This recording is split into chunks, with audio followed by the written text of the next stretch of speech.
This podcast covers sensitive topics that may be difficult for some listeners. Please take care while listening. Oh, fall on your knees. Is that a Christmas song? Oh. And hear the angels' voices.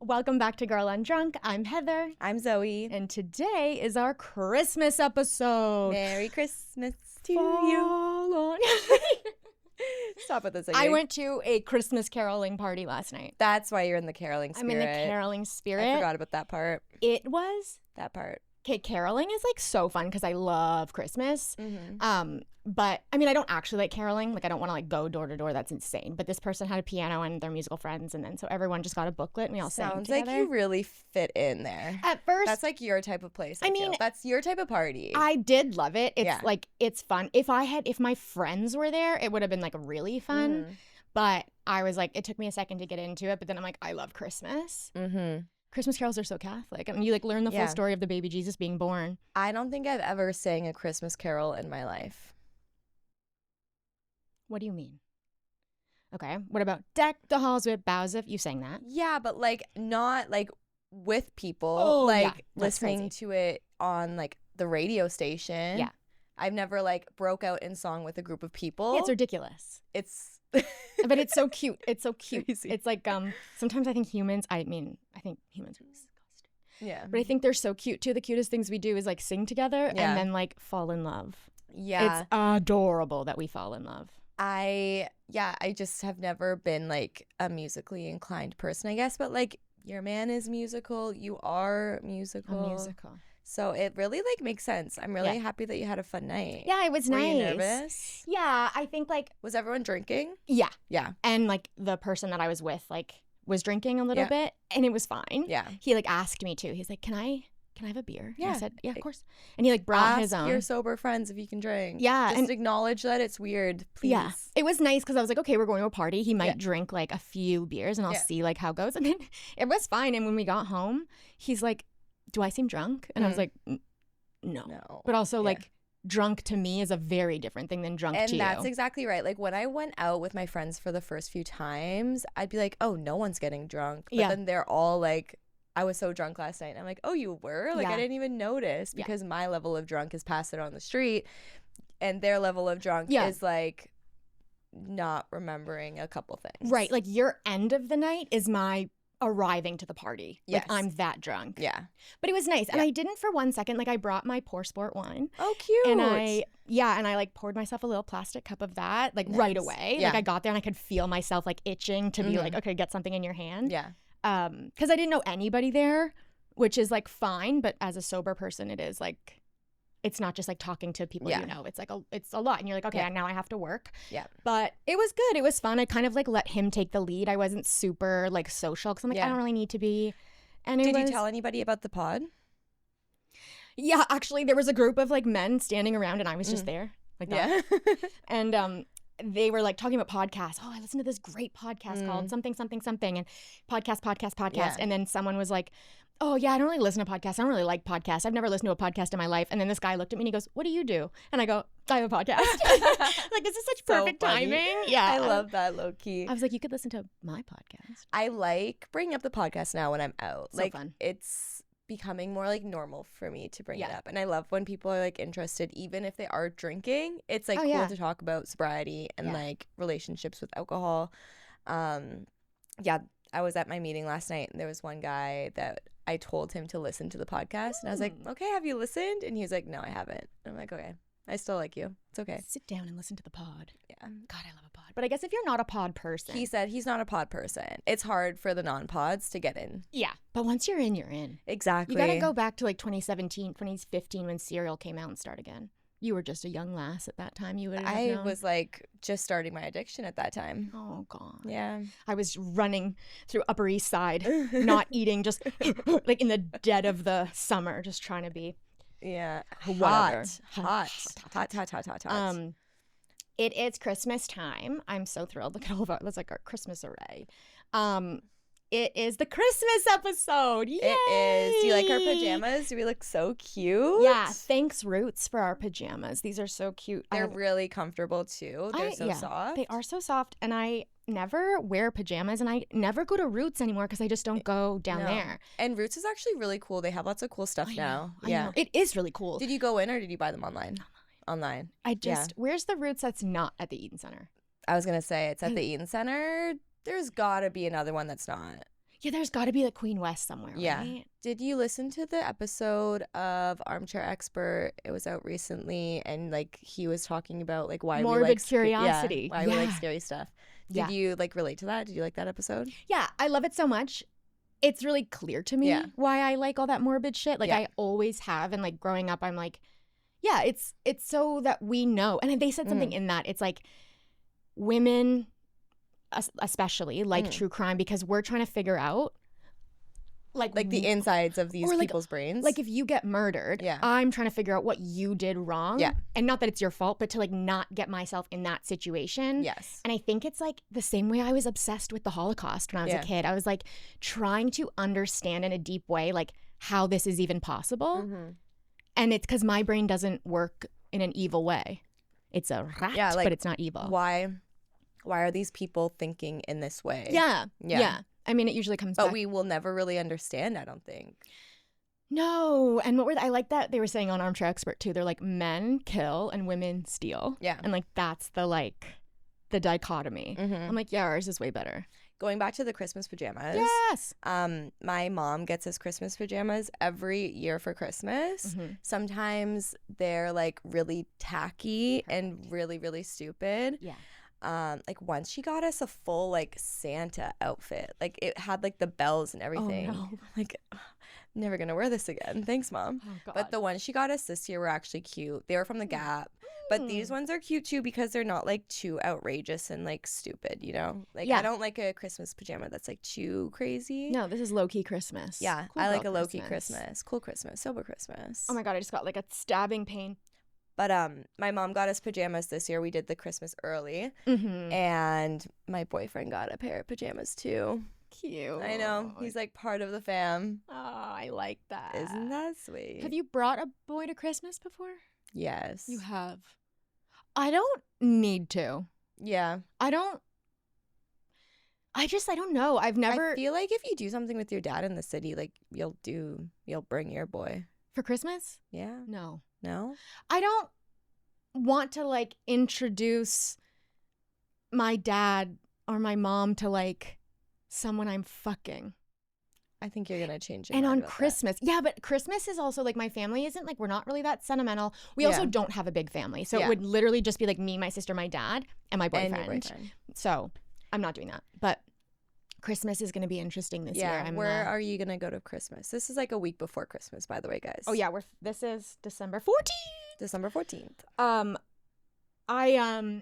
I'm going to go to Ottawa to see my mom. My mom texted me and my sister a few days ago and was like, hey, girls, like, I know that this Christmas is a little weird, but I just kind of wanted to know your plans. You know, you're always welcome here. And I texted her back and I was like, of course we're coming, Mother. I know. I was like, Mom, we're obviously coming to Christmas, you absolute lunatic. What are we talking about? And also, Christmas isn't weird. Christmas is so much better this year than it was the past 2 years because there's tench. Right. Now there's like, no at least tench. now everyone knows what's up. Yeah. Do you want to talk about that? Nope. Okay. But now we're just having 2 separate Christmases for the first time. And I will say, like, as an adult, having things happen like that in your life and then things, you know, your parents just doing different things, it's very strange. Yeah. And it's not a sadness this whole year, especially at the beginning of the year. Like last Christmas, I was very upset and I was very much like, everyone has to be okay or I'm not okay. Well, and you were like helping your parents be okay too. Like you were being like a parent to your parents, which is stressful. It is stressful. And I just like, we had dinner all together once, like our last dinner together. everyone at the table, I was like, hi, so this is crazy. Yeah. Is anybody going to kill themselves? Yeah. Like, I don't know what's going on. Yeah, you just have to make sure that everybody's okay. And like that is like a sober person's job. Like being sober, like you read the room so much more, and like you have to make sure that everyone is okay. It just like feels like that, and I know it's like not my thing to take on, and it's whatever, but it's like it's also my family, and I love them, and like dating, I was talking to my therapist about that too at the beginning of the year with dating, and I'm like, I just don't feel like I can date and be happy if like my family isn't. Like if my sister's single or if my parents aren't good, like I feel I don't know, you crazy. gotta put yourself first though too. Like I know, but it's like an internal thing where I'm like, wait, I'm the one that's the fuck up. Like, am I allowed to go now and be happy? It feels very strange. But now I'm like, no, I'm allowed. I feel everyone's better. Everyone's doing well. I'm excited. And then I'm going to come back to the city. I think we're going to do Christmas with my dad first, actually, in the city. So are you done with Christmas now? So yeah, we did an early Christmas last week because my brother is going to Japan and Australia for like a month. Is he in Japan now? He's in Japan right now, which is so cool. Why did he book that in the middle of Christmas? I think it might be just like a better time of year to go for his work and his girlfriend's work. And like it's summer in Australia. So it's like hot there. That's nice. And they just went to Japan first because like on the way, split the travel up. Yeah. And it's cool because they're going to one of the same bars that my granddad used to go to a lot when he worked in Japan. And I guess they like have people's pictures framed on the wall of this bar because sometimes like my granddad bought this white man. My granddad bought everyone's drink at the bar. As you should. And then they put your face on the wall if you like buy everyone's drink at the bar. We have got to get our face on a wall. I know. But my granddad said he did it when like the bar was really like empty. So he didn't have to like spend that much money.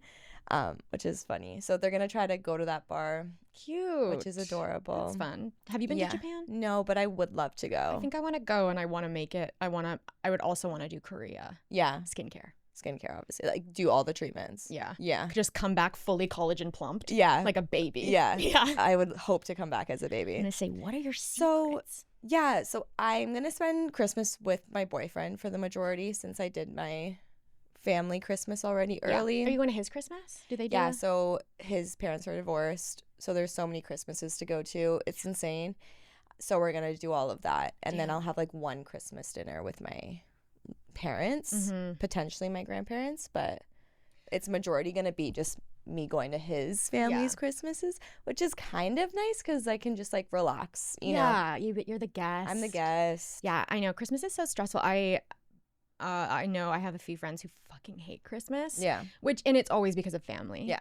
And I was thinking about that last night. I'm like, I love Christmas so much. And it's kind of sometimes I feel the same way about sobriety where I'm like, I'm sober. And then like some people are really struggling. Yeah. And some people hate Christmas. And I'm like, I'm sorry.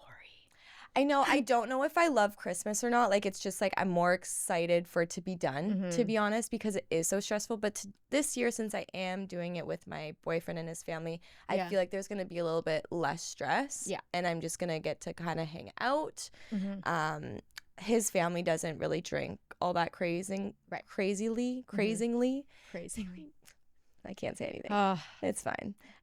So I think that's like another thing that's kind of like I don't need to be worried about, you know? Yeah.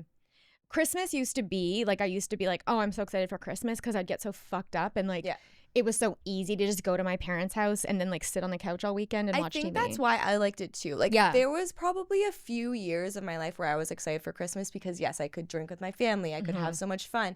And then quickly Christmas just looked like my family looking at how much I was drinking consistently, like watching how many drinks I was having, and then like telling me like, you can't drink that fast, like you can't have another drink, you can't do this, you can't do that. I hate that. And then the next year I would just have a fucking Mickey in my bag so they didn't know how much I was drinking. Oh my God, I know. Showing up with like my duffel bag with like clink, clink, clink, clink. I'm like, shh. No, I know.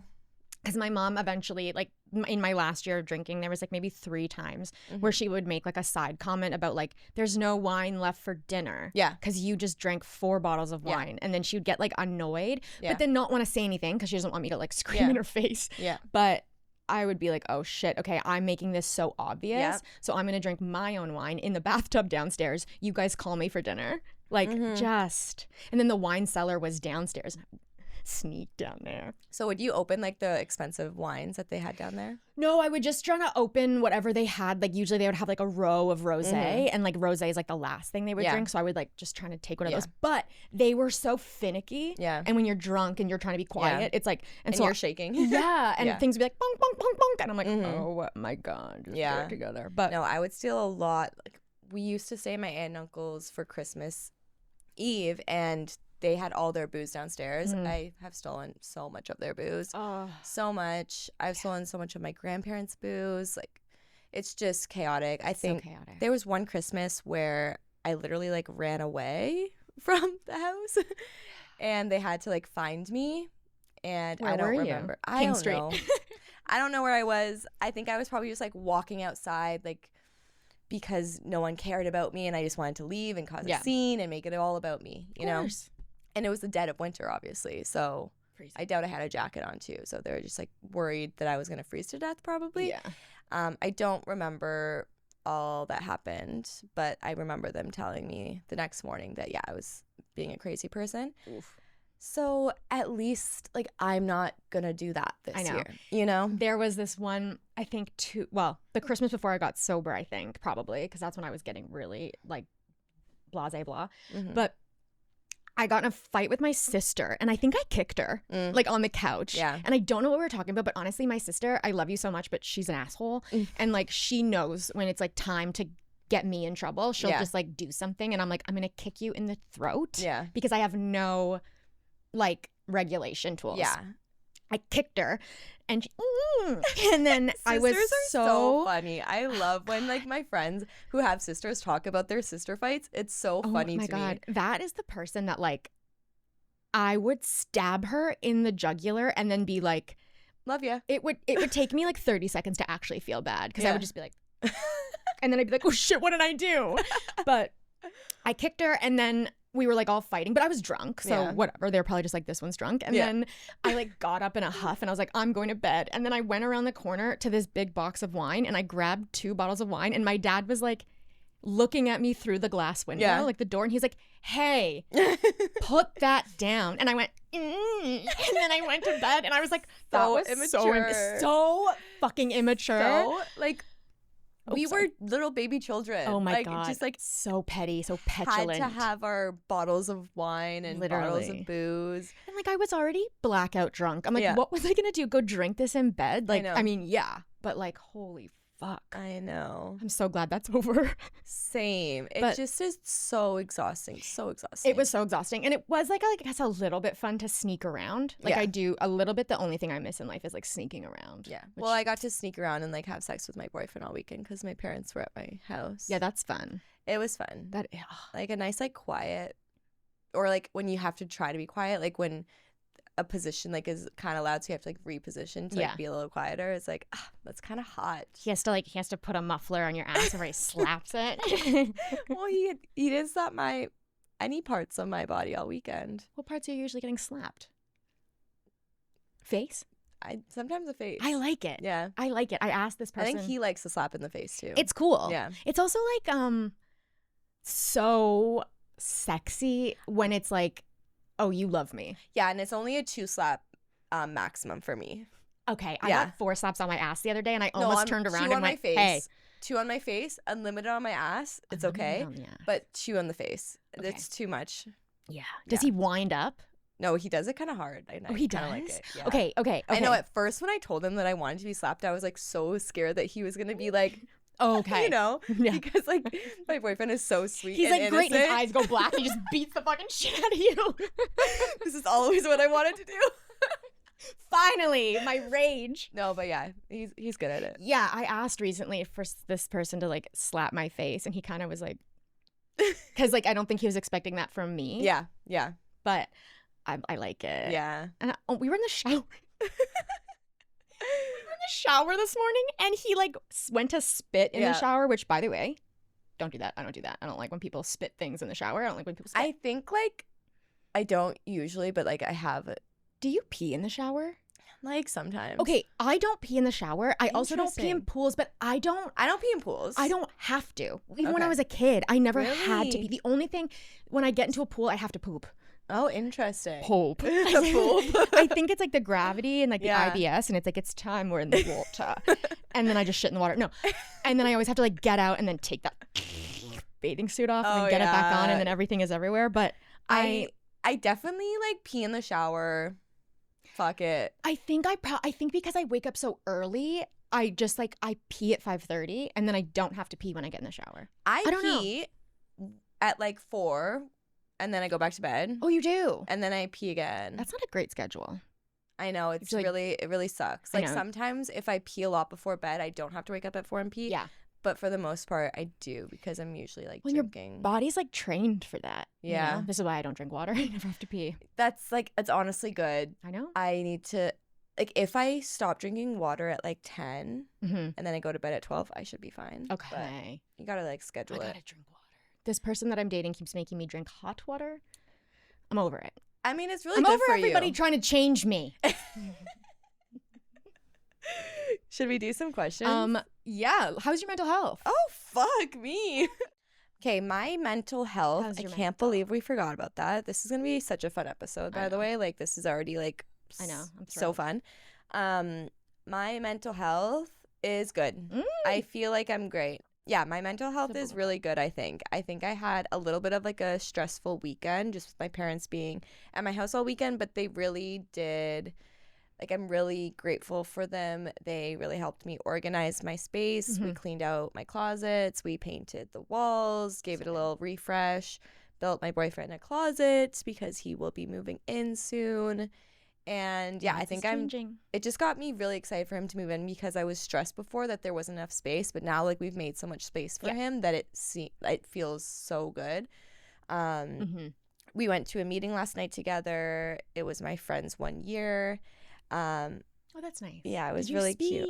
Yeah, he asked me to do a reading. Oh, right. So I did a reading.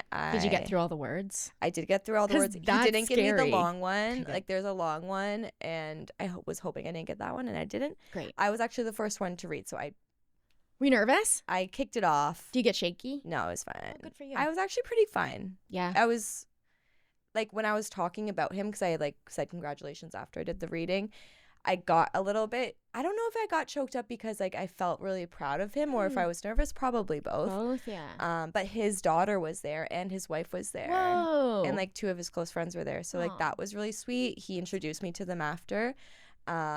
It was really super nice. Like, I love when the family come and support. And he cares a lot about his family, so it was really sweet. You did a reading and then do you say something about him? Yeah. You do, okay. Yeah. Because you guys are friends. Yeah. Yeah. Okay, that's nice. Yeah. I like that. It was sweet, and my boyfriend had a fun time at the meeting. We all went out for dinner after. Love you. Well, we just had tea, but our friend Alexia was there. Love Alexia. Hi, Alexia. She got me some rings. She got me this one and 2 other ones. For Chrissy? For my birthday. But the other ones, I need to get a size up. Okay. But they're going to look so good. Oh my God, I love rings. I know. How are you feeling not being on birth control, by the way? Honestly, fine. Okay. How's your period? Hasn't come yet. Okay. But, like, has yours come yet? No, but I think it's coming soon because I'm getting like, crampy. after you get yours, I should be like... Is this the first month off? Yes. Okay, so this will be your first non-birth control period. Yes. Oh my God. What so if I'm a little bit scared. I'm a little scared for that. And I'm a little scared that it's going to be like really heavy cramps because I'm not on birth control. My skin hasn't broken out. Like, yeah, I know. I don't know. My boobs feel the same. You have like not had a mood shift no. other than maybe being happier? Like, I don't know. Maybe. But like. Yeah, like everything seems fine. But birth control really didn't affect me that much, to be honest. So maybe it won't be that big of a change, but we'll see how the period goes. So interesting. I went on birth control when I was 16 because I didn't want to get my period for prom. Oh. Which is like the fact that I said that to my doctor and she was like, yeah, here you go. It's so fucked up. Is the dumbest thing in the world. Like, what am I doing on prom? Like, are they doing that now still? I don't know. I don't know what's going on with birth control. I can't wait till we have our nurse friend in. Me too. Yeah. Oh, I know. Come get over here. That's also how I feel about Accutane. Yes. Accutane, I was on it, and I remember going on it, and I had to like sign a waiver that was like, you will not have sex because if you get pregnant, your baby will be an upside down baby. How old were you when you were on Accutane? Grade 10. Okay. I think grade 10. Grade 10 was the year that my skin got really bad. Mm. But I think grade 10 was when I started smoking Sure. weed every day, drinking Sure. almost every day. So I think that had a lot to do with it. Yeah. By the time grade 11 rolled around, Good my to go. skin was used to it. I was fine. Okay. Yeah. You acclimatized.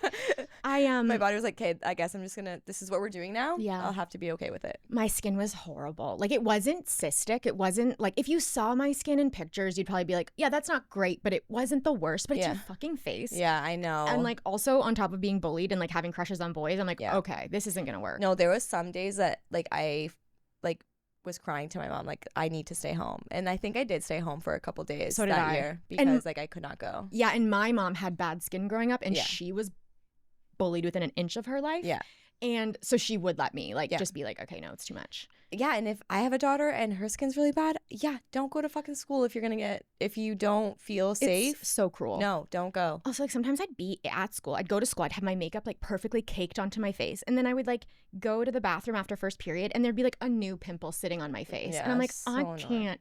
But also back in the day, like I would feel comfortable having a child now because of the skin and only because of the skincare. Yeah. But like it was makeup, Yeah. and then like cleaning clear with those beads. Yeah.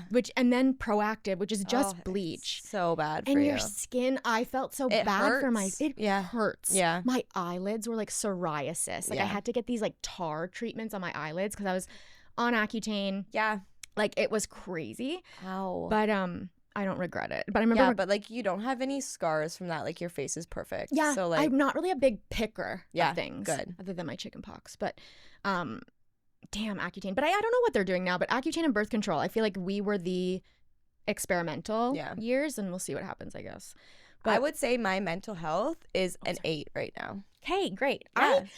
My What's yours? I feel good. Honestly, my mental feels good today. I feel like I'm having a really good week and month, and we're getting our nails done tomorrow. And I was like, how has it already been 5 Yeah. weeks? And those 5 weeks were very fun. Like I feel Yeah, and I feel like accomplished. you've grown a lot, even in this month I think so too. with your relationship with the podcast. Yeah, I think like you're definitely more level-headed I think so too. with I think everything. I think with the pod, I've needed some freakouts. Like I've needed some Mhm. things to like really be where I feel like super overwhelmed and like being like I told Ariane, I was like, I feel like I'm being swallowed. Like I don't Mhm. know what the fuck everyone is talking about. And now we're Mhm. on Slack and I'm like, I don't know this interface. Yeah. But she was like, I never want you to feel like that with Mhm. me. So let's figure this out. But then I think having gone through a few things, I'm like, okay, I'm in charge. Yeah. Everything is fine. Yeah. And I know the intention of this pod, which is to like build a community and like And we're fucking doing help it. people. Yeah. And we're fucking doing it, baby. Fucking doing it. But no, I think my mental health is good.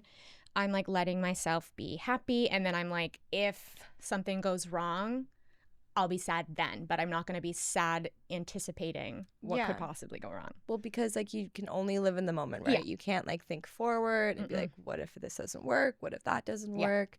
It's working right now, and that's literally all that matters. So enjoy it. Have And I fun. feel good, and I feel good about Christmas. I feel good about the new year. Yeah. I feel good about I think December is such a good time to try and get sober or to Yeah. like think about it's so Yeah. much reflection, right? Like December is Yeah. so much reflection, and I'm like upon reflecting, Yeah. so fucking proud of us. Yeah. And me. No, this has and- been the best year of my fucking life. Yeah. Yeah. Oh my God. Holy shit, Holy right? shit. Best year of my life. Yeah. Yeah. I think this is a big time in your life that you would be thinking of getting sober. Mhm. Like a lot of people start coming to the meetings around this time because it gets cold. No one wants to live Yeah. under a bridge or live on the street in Yeah. this fucking weather. Mm. So yeah, if you are struggling, reach out to someone. Yeah, and also know that, like what you just said, December is a difficult month. Yeah. December, January, all the way to March, it's fucking cold. December Yeah. is supposed to be happy and cheerful. Mhm. And if you're not, that's okay Yeah. because it's like literally just a social construct and like most people are fucking miserable on Christmas. None of it even like actually No. is a thing. No. Like it's not real. No. Just try not to bring up politics at dinner. Oh God. And if your like grandpa brings up politics, just Push Let- him. like let him talk and don't answer. Push him down the stairs. Don't push your grandpa down the stairs. Old people be falling all the time. No one would be the wiser. Old people do be falling. Okay, so we asked you guys to, what we've done, and this is like still, you can always post, but we have an anonymous link on our link tree. So on our Instagram, you can just go to it and then send us an anonymous question, comment, concern, little anecdote, anything. This one was a little more Christmas focused, I guess. Yeah. But I think also, we have like some that are kind of Christmas focused, some that aren't. But yeah, we can kind of just talk about it openly, kind of relate them to Christmas too. Well, yeah, and kind of just like get all the Christmas willies out in the open and talk about what everyone is worried about. Yeah. So do you want to pull that up, Zoe Bear? I will do that, Heather. So again, if you want to talk to us, and like if you don't feel like messaging us, if you're like a friend of someone who needs to get sober, if you need to get sober, if whatever, and you don't feel like, you know, telling us who you are, just go ahead and write it here. And it feels good. It feels good to kind of get it out, and then we'll read them here, and it's anonymous, so we don't even know who it is. And if you do want us to know who you are, then just DM us a question. Yeah, this is a good start though. Yeah. All right, you go with the first one. Okay. How did you know it was time to get sober? That's so interesting. I think things like that, like with Christmas, when I started to ramp up my behavior, because I was always a rat, but I was not mean. And I think when I started my last year of drinking, I knew, well, my last like 2 years of drinking was like right after my boyfriend broke up with me in New York, and I was devastated. And I was like, I did not see a future at all. I didn't. And I was like, okay, I'll just drink for a little bit and see what happens.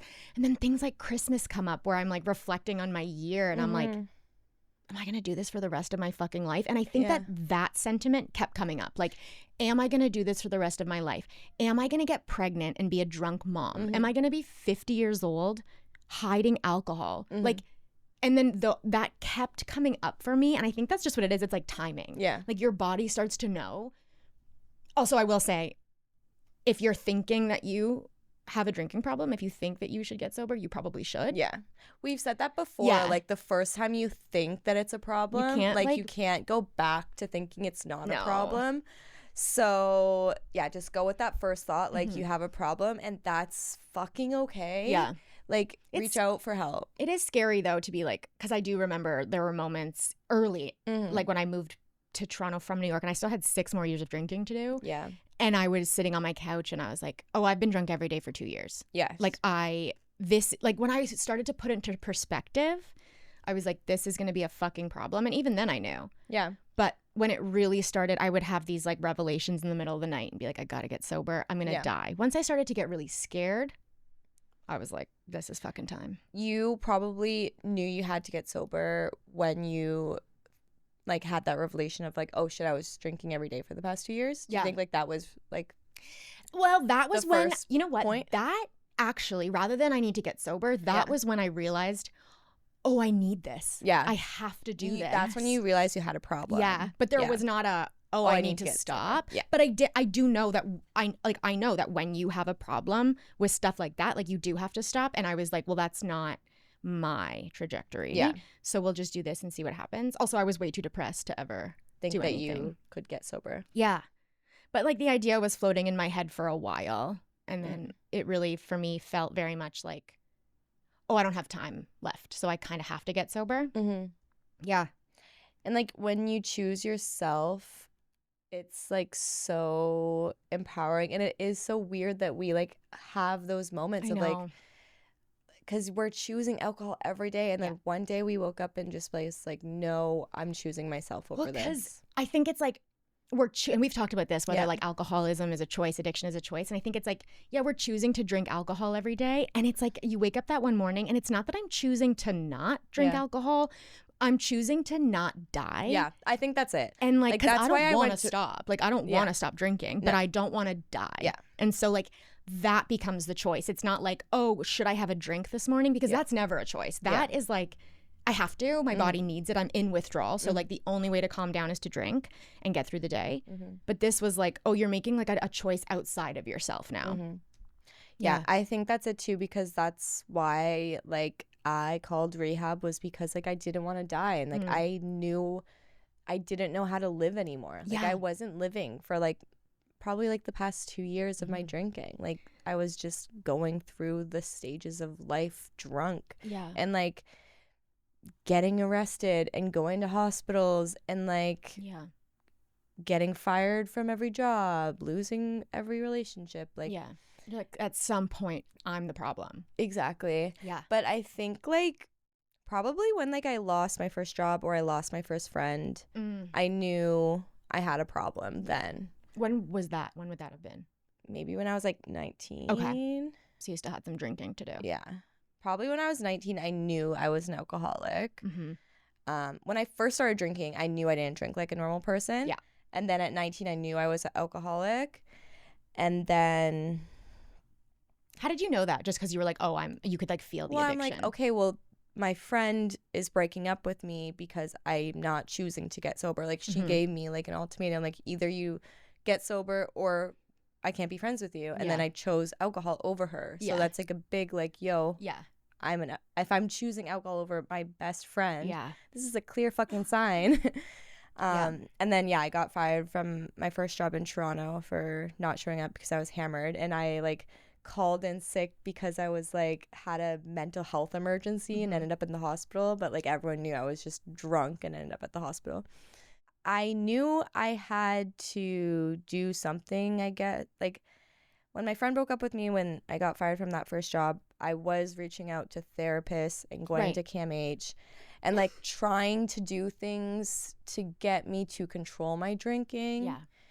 I didn't want to stop. No, because the only way that you know how to live is with drinking. And so it's like, if I stop drinking, I'm going to die. But if I don't stop drinking, I'm going to die. What are we doing? So I think I was just like trying to control my drinking for like, from 19 to 23. And then one morning I said enough is enough and I called rehab. Damn. Yeah. Thank God. Yeah. So good. I love those fucking moments of clarity. Thank God. Because you probably would have been dead. No, definitely. Yeah. There was one time I told my story and you were like, thank God you called rehab when you did because it sounds like you had like a week left to live, which is like, I didn't think about it like that until you said that to me once. And I was like, you're so right. Like, I was doing crazy ass shit, like showing up to interviews hammered, blackout, don't remember what's happening. And like, you were probably gonna get hit by a fucking bus being hungover, like not even being drunk, but just being like exhausted. And it's like, there she goes. Like it wouldn't have even been like I was out drinking, got in a car with someone. It's just like something was gonna happen. Yeah, and I feel that about me too. Like you can feel your body like kind of getting ready to go a little bit. Scary. Very scary. But I think like the advice would be like, if you've thought about it, it's not going to go away. And you got to take small steps to get there. Like, we're not telling you have to be completely 100% sober right now. But, like, if you think you need to go to detox, if you think you need to go to rehab or find a therapist, someone who's going to keep you accountable, then do it.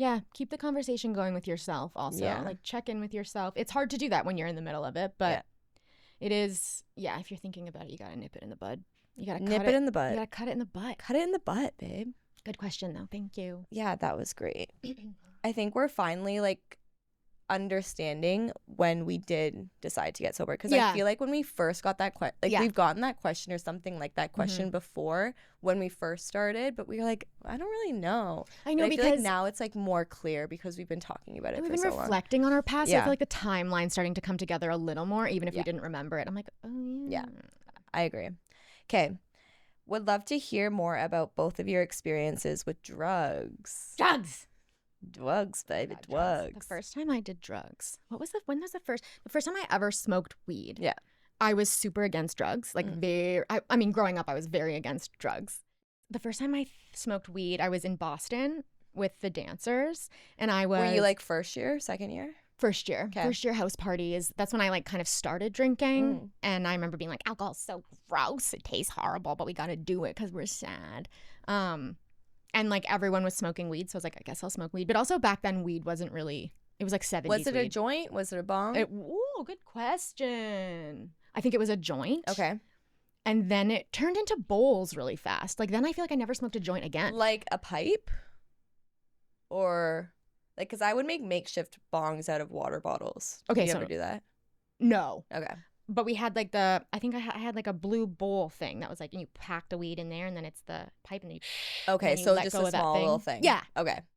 But I never felt high Yeah. ever, and I also like my brain was so depressed at the time that I honestly think that nothing was going to penetrate that. Did you do weed and tobacco together? Tobacco? Yeah, no. Poppers? Oh, I've obviously done poppers, but like smoking cigarettes or like putting weed. When I was a smoker, I started smoking like second year of high school. Yeah. We did the bucket system, so there was like Oh the my God, water I was just bottle. hearing about the bucket system yesterday. Yeah, the water bottle and like a someone at the party last night had a volcano. with the blower up thingy. Yeah. Yeah, and I was that's like, what my friend in Reno does. I was like, what high school prison shit is Yeah. this? Someone was I like, think it's that's a better- volcano? I think it's better for your lungs though. Well, and it looks cool. It looks cool. But yeah, the bucket system, it was like in water, whatever. It was very like trashy. No supervision. But we would put weed and tobacco mixed together and light it. So Oh, it that's was like fun. you would get like super buzzed after you took it. So like you were spitting Oh. and then you were stoned. One time I smoked weed at this guy, John Krause's house. Hi, John Krause. How are you? And first and last. Yep. Ariane's going to giggle when because he was the guy, he was like the art guy at our school that was like the trade. So like he was like the one straight guy that everyone was trying to fuck just because he was straight. And he worked at GNC. But I went to his house once and we smoked a bong. Yeah. And I walked to the train. This is when I was taking public transportation. Yeah. I left his house, which I don't know why. And I was crawling like in fucking Massachusetts, just crawling to the train because I felt like if I stood up, I was going to die. Yeah. That happened to me twice where I like had that. And then I never had that feeling again. And I'm like, what is that? Yeah. No, I would also smoke bongs in high school, but then when I moved to the city at 17, I like had my own bong and I would just smoke that morning, Bong day and night. feels so young. Yeah. Which is so funny. Yeah. Damn. It was cute. I loved cleaning my bong. Like that was like I would clean it once a week. I had like all like the little tools to clean it. I made sure it was so clean. So cool. Yeah, That's it was cute. I think I had a pink one at a time. I do like pink. And then my ex like did break my bong once and then he bought me another one, but it wasn't as cute.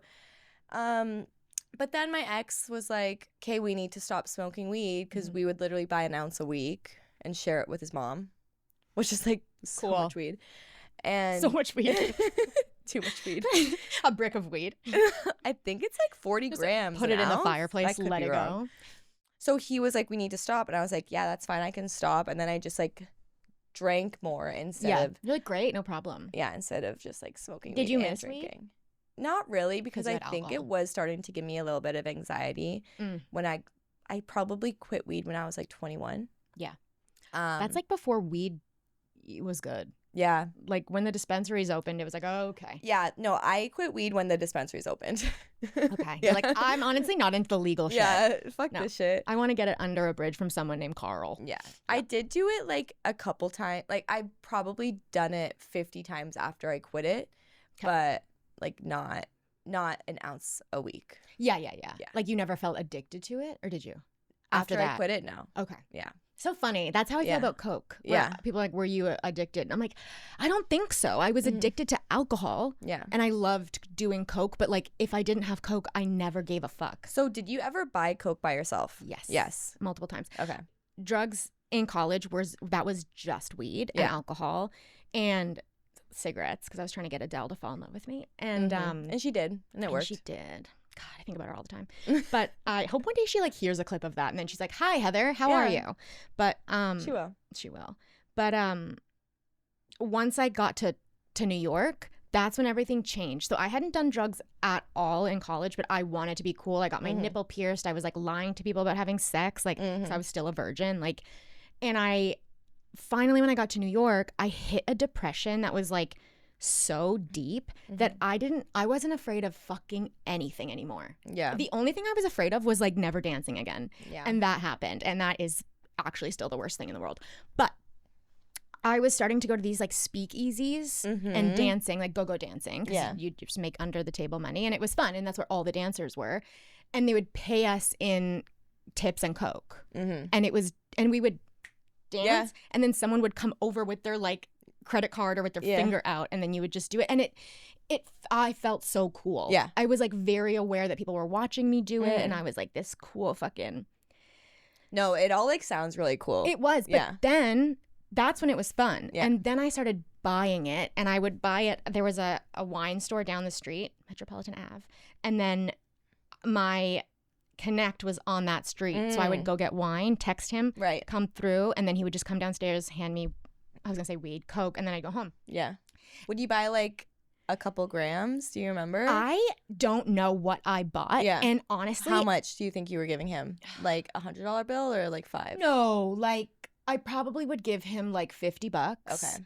And then, or like $20, whatever I had. Okay. And I think he wanted to fuck me because like at that time too, I didn't know how much anything was. Like I don't know like an ounce of this or that. So I was just like, I need enough for tonight and tomorrow. Yeah. And then here's he would what give I me, have. Yeah. Yeah. And I don't know if it was Coke, but that's when I started one morning.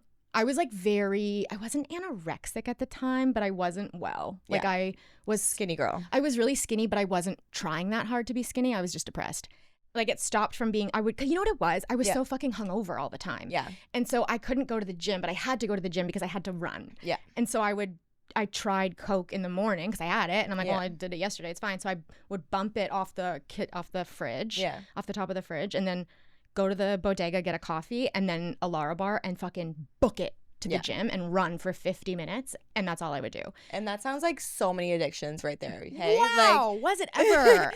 Cocaine, coffee, and restricting, anorexia, restricting, and then you probably drank after that. And I was so like that's like 5 addictions right there, and it's not even 12 o'clock yet. Oh yeah, and then wine started to get too expensive, so I started buying like tequila, and then I would just drink that all night. It was crazy, but drugs. You never like needed the Coke. Like, so when did you like stop doing that as like your regular cycle? When you moved to Toronto? Yeah. Yeah. When I moved to Toronto. Did you have a guy in Toronto to give you Coke? No. Okay. That's why I stopped. Okay. Because, and that's also when I kind of realized, I was like, oh, I don't have that big of a problem because it's only alcohol. Right. Like Coke I don't really need. Yeah. So you thought you were fine because at least you're not a drug addict. And at that time, I was drinking more than everybody else, but it didn't really feel like that because everyone was like a dancer and newly queer and like out and partying. So it never felt obvious that I was going crazy, and especially with drugs. And then we went to Bonobo's show. He's a DJ. And I was with my friend Alex, and we were in line for the bathroom, and someone handed me what I thought was a bowl with weed, and I smoked it, and I think it was crack. And I hit a wall. Like, the wall came to my face. Yeah. And like, it was so crazy and fun and psychotic. And then after that, I was like, okay, I don't need to do that anymore. Was that fun for you? It was fun, but it was also really scary. Yeah. Yeah. Like it didn't feel good, but it like really overrides everything. Yeah. And then that was a night where I was like, okay, you can't do that. You can't just like smoke shit that people are holding. Yeah. Because I still was like a little bit scared of that. But then when I moved back to Toronto, I lost my visa. I moved to Toronto very depressed. And then I was just drinking. Yeah. Drinking. And then my last year of alcohol, I was so fucking brazen. Like I didn't give a shit about anything. And there was a nurse that lived in my building on my floor. And I'd go up the elevator together and we would talk about shit. And then she started talking about Oxy. And one day I was just like, do you have any? And she was like, yeah. And so I just like went to her door and she was like, just give me a second. And she handed me a pill bottle and I didn't pay for it. Yeah. And then the next time I asked her, which was probably like 2 weeks later, because I wasn't like addicted to them. Yeah. I just like wanted them. And then I was doing that up until I went to rehab. So how you were getting like a bottle from her like every 2 weeks, you would say? Yeah, probably. God, it's so, I don't really remember, but So you were like abusing them though? Oh my God. Yeah. Oh my God, yeah. I was taking them at night because I couldn't take them in the morning because you'd get like paralyzed, but I would drink a bottle of wine at night and then just take an Oxy and like sink so deep. I felt like I was in Get Out, like just sinking. Interesting. Yeah, I've never shitting. I've never done Oxys. Yeah. I like did Coke and Molly in high school. I remember there was like really one fun night when I did, wouldn't say fun. Like we went to like these sketchy guys' house in high school. They gave us a bunch of Molly. We took it there. And then like they were weird, so we left. And then we were just so high in my room, like just like laughing and having like a really good time. I think we all ended up like making out with each other too, which was like hot. Yeah. And like that was like when drugs were fun. Yeah. And then like I think that was like one of the like the early times that I thought like drugs were fun. Yeah. And when I moved to Toronto for school, like yeah, there would be Coke everywhere, right? Like Coke is just around. Yeah. And I would never say no to it. I only bought Coke once. Oh, good for by you. myself. I know. Every other time it was with friends. Yeah. Like we would just split half gram. So I would pay $50. I think there was a couple nights where like people didn't do it as much, so I did most of it, whatever. Great. More for Love me. it. And there was one time we were out and I thought it was Coke, but they're like, no, this isn't Coke, this is something else. I forget what it was, but I still did it anyways, kind of like your same story. And it hit me so much harder. I didn't smoke it though. It was probably speed. I snorted it and it hurt my nose so much. And yeah, I didn't really love that. Like I woke up in the next morning being like, okay, I don't need to just like do random drugs. Like let's just stick to cocaine. Because it also kind of ruins your alcohol. It ruins your ruined drunk. my whole night. Yeah. And I also want to say too, like there have been times where we're like, oh my God, that was so fun. And and it's true. Yeah. There were nights. Well, we're back in the day, addicts, alcoholics, because we liked what it did to us. And for me specifically, anything that was getting me out of my body was super fucking fun. And in the beginning, at the end, it was horrible. I hated it. I wanted to die every single day. In the beginning, though, it's fun. And that's why it's so good, because when you drink alcohol, to me, I was like, oh, this is a hug. This is, I'm home. I can be exactly who I want to be. And that's amazing to find when you're like super fucking anxious and don't fit in. Yeah. But then no one's really doing coke and you're like, I'm going to do all of it. Yeah. And you're like, oh, no one else is partying like this. I know. And I think like but it's still fun. But then it's going to get crazy. It's not even fun. It's just like you have to. It's a survival now. It goes from fun to survival so quick in a blink of an eye. Yeah. But yeah, there was like some phases of my drinking career I was doing coke like every other day for like months on end, and then some days and then some months I wasn't doing any coke for like 6 months. So it really just depended on like my life. And that's like why I don't, like I say I'm an alcoholic, but I don't know if like I'm a drug addict, because like alcohol was always my number one love of my life. I just wouldn't say no to other drugs. And then, of course, there was that one time that I almost did crack, and, like, thank God I didn't. And you didn't because you were in a car. Yeah. When the driver was falling asleep. Yeah. You can't be doing crack then. It's not crack time. Yeah, it's not crack time. That's why I think, I'm an alcoholic, but I am an addict. Yeah. Because I'm addicted to anything you give me. Like, I will push past the nausea with Oxy just to get the high, whatever it is. And I will, if I didn't find alcohol first, if I had found fucking meth, then that would have been my thing, you know? For sure. And Coke just happened to not give me the same vibe that I needed to leave my body that alcohol did. And the same thing with like the eating disorder thing, right? Like you were addicted to that first. Holy shit. Yeah. Okay, next question. My best friend is an alcoholic. I stopped talking to her 9 months ago because her behavior was getting so scary, and frankly, it was miserable to be around her. Okay. Did any of your friends cut you out? Did you eventually make amends? Okay. You can speak to this one with alcohol. Yeah. Do you want to start? So, yeah, going back to in probably second year of university, my friend, she like gave me her therapist. She knew I was struggling so much with like mental health and drinking and whatever. And I did go to her therapist for like a couple months, but of course I was lying to her therapist, and like I wasn't telling her the truth. What kind of friendship was this? Were you guys like best friends hanging out every day? We were best. I would say like I was one of her best friends, and like she was one of my best friends in her life. Yes. So this really was impactful. Okay. Yes. I met her at the job I was working at. She wasn't a school friend. She was a job friend.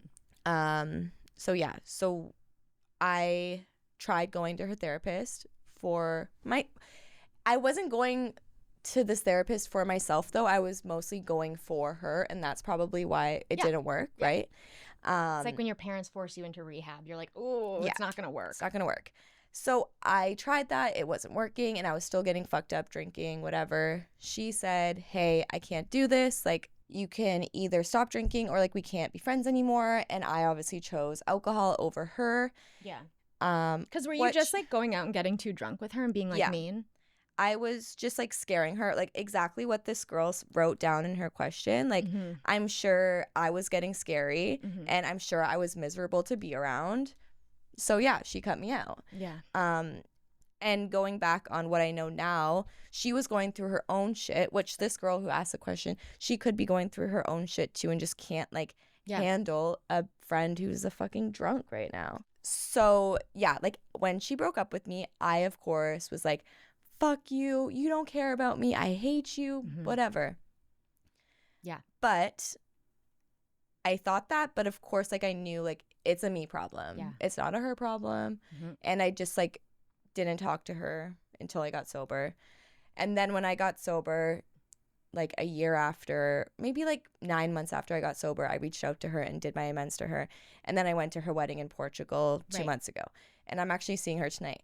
So, oh, yeah. So nice. I think, yes, if you need to cut out your friends because they're drinking, you have to be, if you're the sober one, if you're not the sober one, you have to put yourself first in any situation. Yeah. If you can't handle your drunk friend anymore, that is totally fine to break up with them. Because if it's meant to be, you guys will work out later on. You have to lose things to get sober, right? So, like, maybe this is what needed to happen for her to realize, like, I'm losing things. I need to fix myself because I don't like who I am anymore. Yeah. So, and it might take a decade. It might take a decade, but, like, I'm very pro putting your boundaries up when you need to.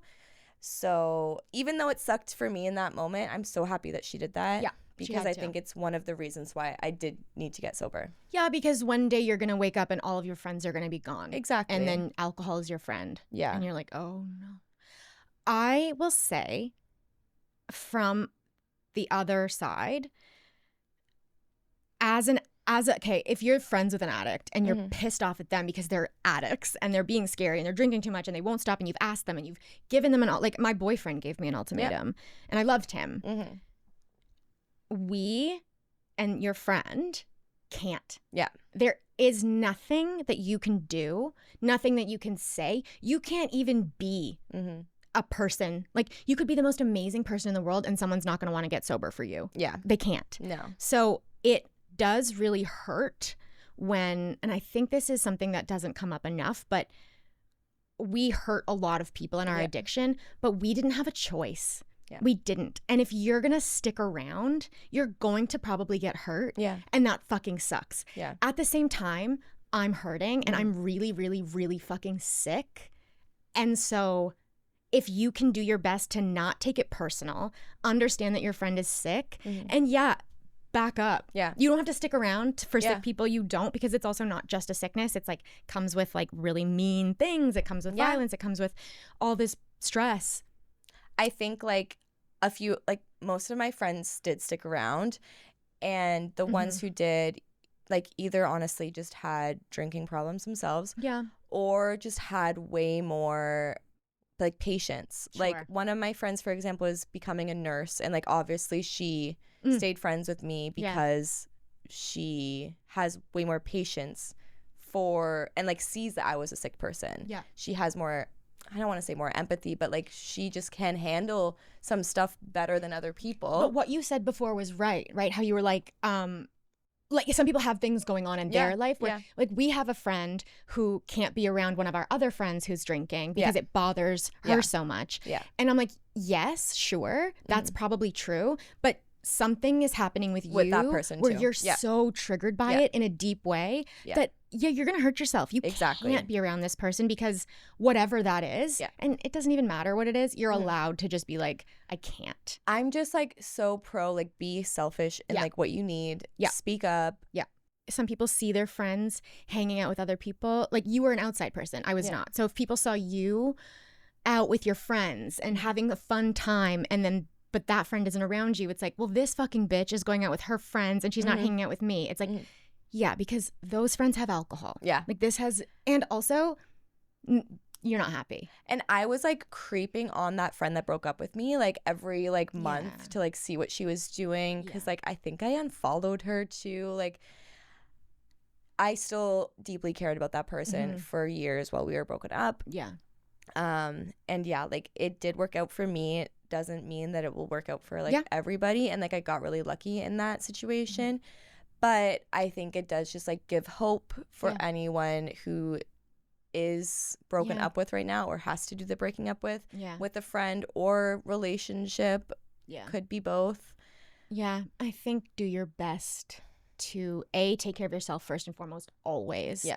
And B, just remember that like that friend is sick and they're hurting really bad. Even if they don't say it, you can't see it. Nobody wants to be doing what they're doing, and nobody wants to lose a best friend. Yeah. And when you walk away from this friendship, her drinking might get worse. Yeah. Because it's so fucking shameful to lose a friend over it, but then it might come back around.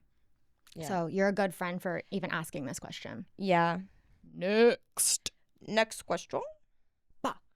Okay, I randomly came across this podcast and I'm so glad I did. Really enjoy these conversations. You both are awesome and I can really relate to so much of what you talk about. I appreciate you being here and sharing yourselves with all of us. Oh my God. First of all, thank you for just like coming across. Thank you, algorithm, for just coming across.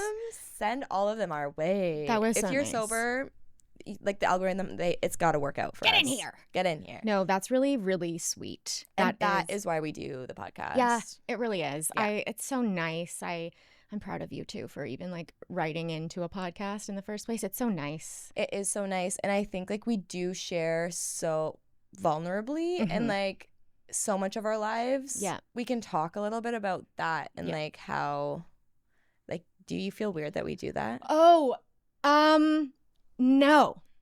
I did get in trouble a little bit. I had a talking to a few weeks ago by something I said on the podcast that was about someone that I love deeply that was just too personal. Yeah. And I didn't mean to do that. I didn't mean to exploit someone's story. I just was like, oh, it's relatable, whatever.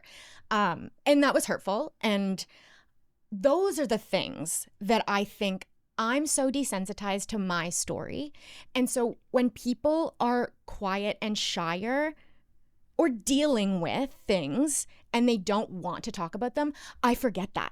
I fucking forget that people aren't just like, oh, I'm having this issue, or, oh, my boyfriend sucks. You know, it's like in your body. And so I forget. And I think that anything that I say is like, I'm saying it because I'm being relatable. Yeah. But in terms of my own shit, no. Not at all. I love it. Yeah. You were definitely like way more open of a person than I was coming into this podcast, because you like love talking to about your sobriety all the time to anybody, whatever. And like I like talking about I'm also manic. Yes. Yeah. That is true. Yeah. I like talking about my sobriety in like ways like when it's necessary. When it's necessary in a meeting, like to my sponsor, to my boyfriend, or my friends sometimes. But like none of my friends were like really that sober like a year ago. So like this year I've talked about sobriety so much, and like now I love it. And now I'm like, I feel like I'm becoming more vulnerable in like different aspects of my life because of the podcast. Yeah. And I think at first, obviously, it was so weird to tell everything about my life. Yeah. And I was scared that I didn't want to tell everything. But now it just seems like so normal because of the messages that we get like that. Yes. I'm like, hey, well, obviously people, one, want to know, and two, are relating and like are wanting to get sober because of it. And I'm like, okay, duh, I need to tell everything. Obviously, there's some things that we don't share. Sure. But like I'm sure we're going to share them in 2 months from now. Yeah, you know? Of course. Like we just have to like, we have to like ride that line. Yeah. And I fuck it up. You fucked it up. I fucked it up. Yeah. Like, and it's just trial and error. Yeah. When it comes to like my stuff, I've always been super open. And when we were on Anthony's podcast, Recovering Out Loud, he said something like, it's crazy. Like, I mean, talking to a microphone and like anyone could hear this. And I'm like, yeah, that's the point. But it's kind of like if any of like my people that I know listen, I'm like, okay, well, you're wanting to know then because you're clicking on it. So like that's like even like, oh well, it's your fault that you found that out because you clicked on it. Yeah, I know. Oh my like God. Trying to blame everyone else but myself. That is so addicty too. And I think it's like universal, but Yeah. someone called me out the other day and I was like, literally my first thought was like, well then fuck you, don't listen. And then I was like, so that's so mean. I know. Like, but it is just like, I want to defend because this is our baby. Yeah. Like this is our thing and we like really actually have good intentions, but it's so true. Part of being a good person is accountability. But I've always been super open about everything. I was obsessed. When I had sex for the first time, I would not stop telling everybody. Oh, really? Oh my God. I was like, see that. how is everyone not talking? But my sister had to be like, stop fucking talking about sex at dinner. It's gross.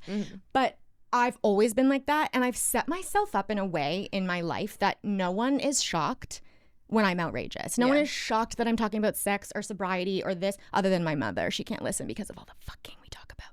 But that's why I wanted to start this, because I was like, I'm the perfect. I would love to be the conduit. I'm like, I'll say anything. You can ask me anything. As long as it helps you stay alive, I don't really care. You know? I feel good about that. I agree. And I think like, we've both said things that like we shouldn't have on the podcast, but like this is so new to us and we're learning. Yeah. And we're already like doing so much better than we were when we started like 8 months ago. Yeah. So I'm just proud of where we are, and I'm proud that we're gonna go into the holidays sober. It's so cool to go into the holidays sober. I'm like, I'm not gonna throw up one time. Yeah. Unless I eat too much gingerbread. But I think, are you scared of any triggers that could happen this holiday?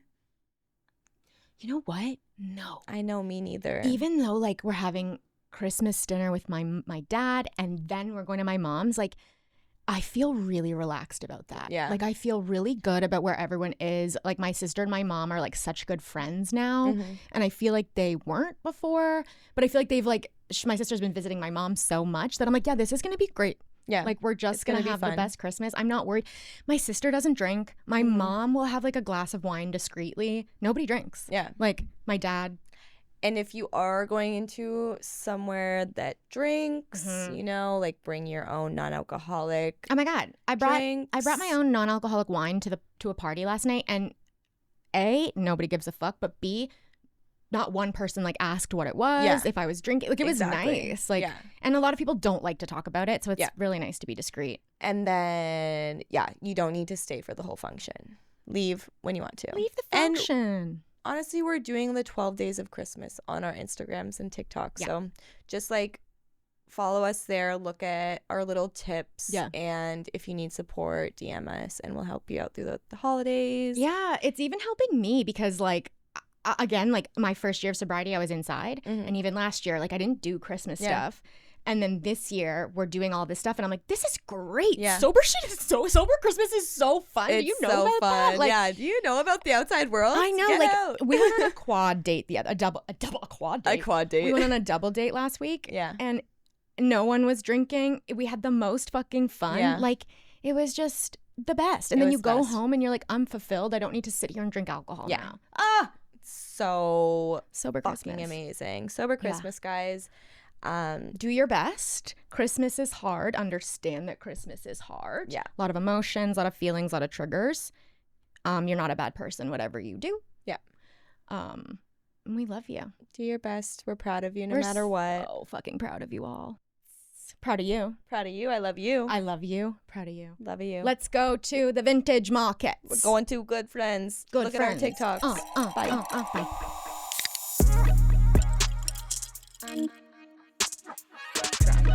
Thanks for listening to Girl UnDrunk. You can follow us on Instagram and TikTok at Girl UnDrunk Podcast and or send me an email at heather@girlundrunk.com.